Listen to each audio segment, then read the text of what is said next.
मुंबई।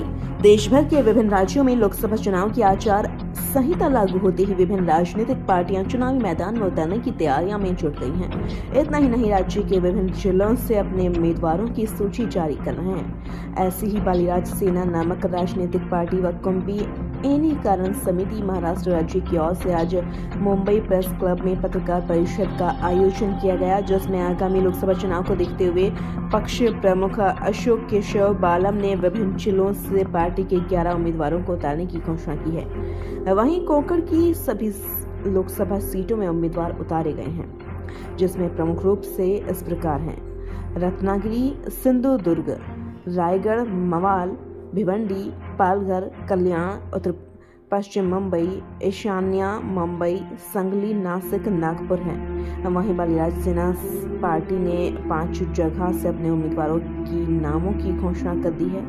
रायगढ़ से भूषण बारे, मवाल से राजाराम पाटिल, उत्तर मध्य मुंबई श्रवण हेगड़े 4, नासिक धनंजय किणगांवकर, गणेश डंगे महाराज के नाम घोषित किए हैं। दूसरी ओर 6 लोकसभा सीटों से उम्मीदवारों की नामों की घोषणा होनी बाकी है। अजून तर दाखवलाच नाही। खास करून आम्ही प्रदूषणाच्या विरोधात काम करणार आहोत। ज्या ज्या प्रांतामध्ये जे जे उत्पादन होत आहे त्यावर प्रक्रिया करणारे उद्योग व्यवसाय तिथेच आणावेत, यासाठी आमची भूमिका असणार आहे। शेतकऱ्यांना त्यांच्या शेतीचा चांगला मोबदला मिळावा यावरती आम्ही काम करणार आहोत। कुळ कायदा जो मोठ्या प्रमाणात कोकणात प्रश्न भेडसावतोय सगळ्या शेतकऱ्यांना, त्याच्यावरती आम्हाला काम करायचं आहे। बेरोजगारी आहे मोठ्या प्रमाणात वाढते आहे, त्याच्यावरती आम्हाला काम करायचं आहे। उद्योग जे मुंबई सारख्या शहरांमध्ये, ठाण्यासारख्या शहरांमध्ये उद्योग आहेत, खास करून मुंबईमधून, हे सगळे आपल्या राज्याच्या बाहेर जात आहेत, ते कसे थांबतील याच्यावरती आम्हाला काम करायचं आहे। एकंदरीत अशा प्रकारे असा अजेंडा घेऊन आम्ही पक्षाचा पुढे जातो।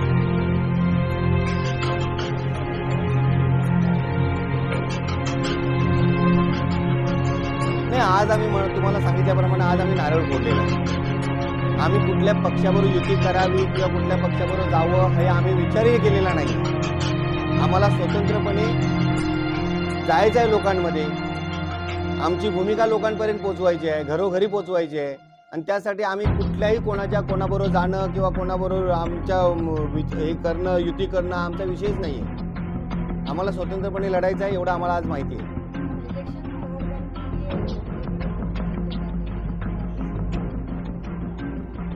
आपने देखा रहेगा हम कितने साल से रास्ते पे उतर के लड़ने वाले लोग हैं। ये सब लड़ाऊ लोग यहाँ पर बैठे हुए हैं। हम लोग कोई किसी पार्टी से कोई नेतागिरी करने के लिए या फिर बड़े बड़े कुछ बातें करने के लिए आए हुए नहीं हैं। शायद आप जानते हैं, हमारा काम ही रास्ते पे उतर के लोगों के लिए लड़ना, और वही लड़ाई हमें लड़नी है।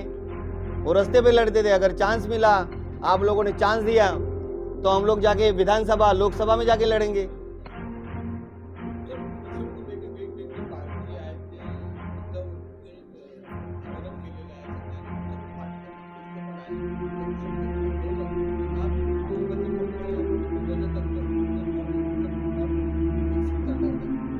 नक्कीच आम्हाला जर तेवढे अधिकार मिळाले तर आम्ही नक्कीच करणार। आमच्याकडे चांगल्या चांगल्या संकल्पना, योजना आहेत आमच्याकडे, आणि त्या योजना असल्या कारणाने तर आम्ही सांगतोय ना ठामपणाने, प्रदूषणकारी प्रकल्प नको, तिथल्या वातावरणाला सुटेबल असलेले किंवा तिथल्या उत्पादनावरती प्रक्रिया करणारे प्रकल्प आम्हाला हवे आहेत। तिथे जर प्रकल्प उभे केले, शेतकऱ्यांना त्यांचा चांगला हमीभाव मिळाला, आज आंबा काजू आहे, याला जर हमीभाव मिळाला तर तिथला कोकणातला शेतकरी असाच सुखी होईल। यावर आम्हाला काम करायचं आहे।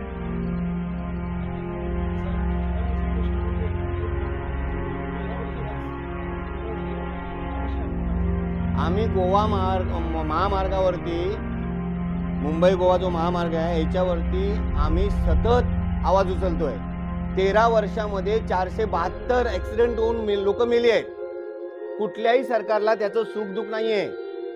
कोकणामध्ये चांगले चांगले नेते होऊन गेले, पण त्याने कोकणाकडे अजिबात दुर्लक्ष केलेल्यासारखं आपण म्हणावं लागेल.